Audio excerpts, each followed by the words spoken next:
నమస్తే. Welcome to our channel. Senior journalist Damu Balaji గారు ఉన్నారు. వారితో మాట్లాడదాం. సార్ నమస్తే సార్. నమస్తే. సార్ చంద్రబాబు నాయుడు గారికి ముందే టీడీటీ చైర్మన్ అండ్ ఈవో గట్టిగా అరుచుకుని కొట్టుకున్నారనే వార్తలు, అలాగే టీటీడీ అధికారులకి పాలక మండలికి మధ్య విభేదాలు చాలా ఉన్నట్టు వార్తలు వస్తున్నాయి సార్. అసలు ఏం జరుగుతుంది టీటీడీలో, ఏం జరుగుతుంది అంటే మీరు ఏం చెప్తారు సార్? ఎప్పటి నుంచో తిరుమల తిరుపతి దేవస్థానం బోర్డుకి సంబంధించి ఎప్పుడు కూడా వివాదాలు నడుస్తూనే ఉన్నాయి. జగన్ ఉన్న 5 ఏళ్ళు తీవ్ర వివాదాలు ఉండేవి. ఎందుకంటే తెలుగుదేశం ఇటు బీజేపీ చాలా స్ట్రాంగ్గా అక్కడ ఏమేమి చిన్నవి జరిగినా కూడా వాటిని భూతద్దంలో చూపించడం అనేది చూసాం. సో అయితే ఇప్పుడు చంద్రబాబు ప్రభుత్వం వచ్చినాక గత ప్రభుత్వం ఉన్నప్పుడు టీటీడీ బోర్డుకి సంబంధించి కానీ అక్కడ జరిగే అనేక కార్యక్రమాల్లో ఉన్న వీళ్ళు విమర్శించినవన్నీ కూడా తొలగిపోతాయని అనుకున్నారు. కానీ అవి ఇంకా పెద్దవైనాయి. ఇప్పటి వరకు తిరుమల తిరుపతి దేవస్థానం చరిత్రలో జరగని విధంగా తొక్కిసలాట్లో, అది కూడా వాళ్ళు ఏమి లక్షల మంది లేరు, 2500 మంది ఒక పార్క్లో కూర్చోబెట్టుకున్నారు. వాళ్ళు కూర్చోబెట్టుకున్న వాళ్ళని ఆర్గనైజ్డ్గా బయటికి తీసుకురావడంలో ఫెయిల్ అయ్యి వాళ్ళని కంట్రోల్ చేయలేక చిన్న మైక్ అనౌన్స్మెంట్ ఇచ్చి, అరే బాబు ఒక ఆమెకి ఇక్కడ ప్రాబ్లం అయింది, ఆమెను మేము బయటికి తీసుకెళ్తున్నాం, గేట్లు ఓపెన్ చేస్తున్నాం, మీరు ఎవరు లేవకండి, అలాగే ఉండండి అని చెప్పున్నా కూడా ఎవరు లేసే పరిస్థితి లేదు. ఈ మినిమం కూడా కామన్ సెన్స్ లేకుండా పెద్ద గేట్ ఓపెన్ చేసేయడంతో వీళ్ళు అప్పటికే దాదాపు 24 గంటలుగా వెయిట్ చేస్తున్నారు. సో వెయిట్ చేస్తున్న వాళ్ళు ఒక్కసారిగా పరిగెత్తుకొని రావడంతో తొక్కిసలాట జరిగి చనిపోయారు. సో ఇది జరిగినప్పుడు డైరెక్ట్గా దీనికి టీటీడీ బోర్డు వాళ్ళ ఆధ్వర్యంలో జరుగుతుంది. కానీ ఎవరు కూడా మేము బాధ్యత వహించట్లేదు. చంద్రబాబు నాయుడు ముందే ఇటు TTD board chairman B R Naidu, EO executive officer ఆయన శ్యామలరావు, ఇద్దరు కూడా గట్టిగా అరుచుకున్నారు అన్న వార్త ఎవరో సాక్షినో లేకపోతే వైసీపీ సోషల్ మీడియా రాయలే. జ్యోతిలో, ఈనాడులోనే వచ్చింది. జ్యోతి, ఈనాడు అనేవి ఆల్మోస్ట్ టీడీపీకి కరపత్రాలు లాంటివి.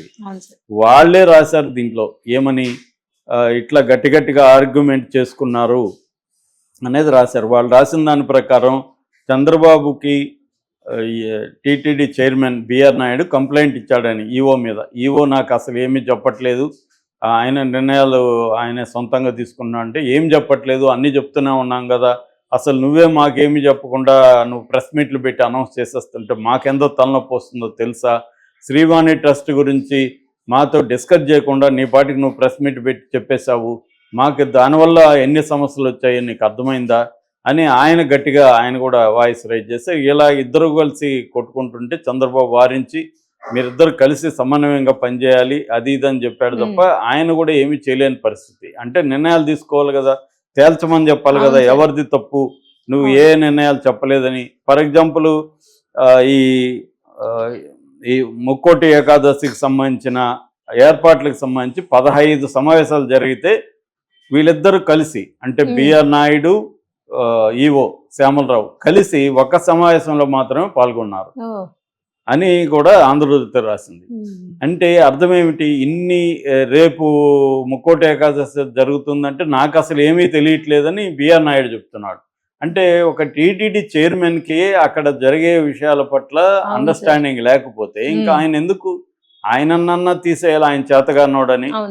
ఇది ఇంతకు ముందు రాలేదు కదా ఇటువంటివి, గతంలో మనం ఎప్పుడు వినలేదు. జగన్ ప్రభుత్వంలో చైర్మన్కి ఈవోకి మధ్య గొడవలు అనే మాట మనం వినలేదు. ఫైనల్గా బ్యూరోక్రసీ అనేది పొలిటీషియన్ దగ్గర పనిచేయాలి, ఫైనల్ నిర్ణయాలు తీసుకుంటారు.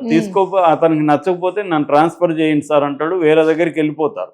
అంతేగాని దగ్గర ఉండి ఇప్పుడు సిఎస్ ఉన్నారు, చీఫ్ సెక్రటరీ ఉంటారు, ముఖ్యమంత్రి చెప్పింది చేస్తారు. వాళ్ళు ముఖ్యమంత్రికి సలహాలు ఇస్తారు, సార్ ఈ నిర్ణయం వల్ల ఈ ప్రాబ్లమ్స్ వస్తాయి సార్ అని చెప్తారు. లేదా ఫ్యాక్చువల్గా మిస్టేక్స్ ఉంటే ఫ్యాక్చువల్ మిస్టేక్స్ చెప్తారు, ఇవన్నీ చెప్తారు.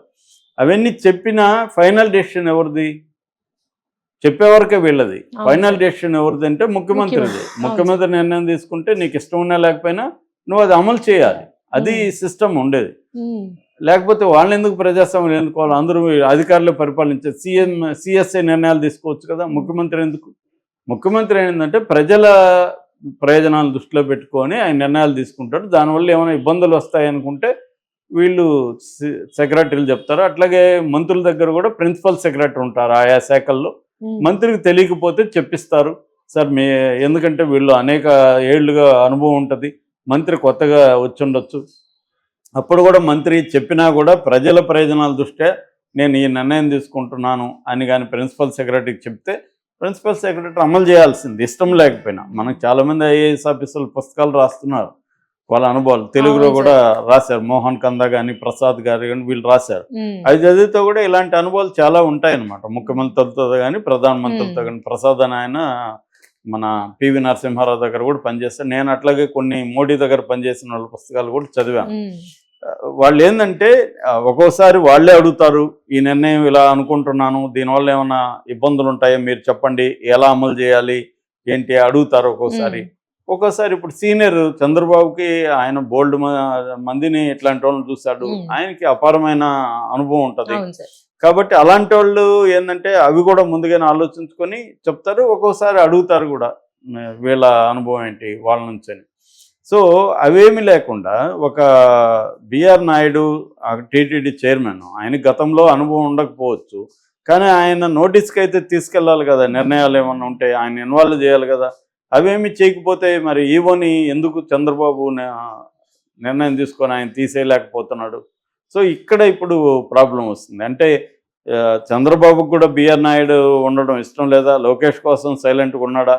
ఎందుకంటే ఇక్కడ ఇంకొకటి కూడా ఉంది, అసలు ఆంధ్రజ్యోతి రాధాకృష్ణకి బిఆర్ నాయుడిని పెట్టడం ఇష్టం లేదు.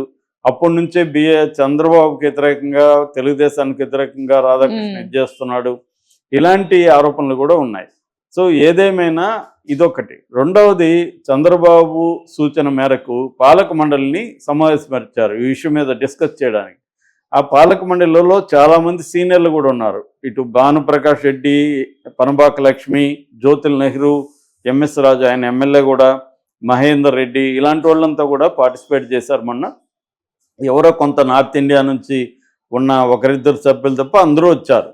అప్పుడు కూడా ఏమైంది, తీవ్రమైన వాగ్వివాదాలు జరిగాయి ఈ సంఘటన పట్ల. ఈ సంఘటన అధికారులదే ప్రధాన తప్పని వీళ్ళు మాట్లాడితే, మీరు ఆ మాట్లాడే క్రమంలో భానుప్రకాష్ రెడ్డి ఏం తమాషాగా ఉందా అని తీవ్ర స్వరంతో మాట్లాడితే, మీరు అటువంటి మాటలు మాట్లాడకండి, అసలు ఆ విషయాలు చర్చించకండి అని ఈవో కూడా గట్టిగానే మాట్లాడాడని ఇవన్నీ కూడా ఆంధ్రజ్యోతి రాసింది.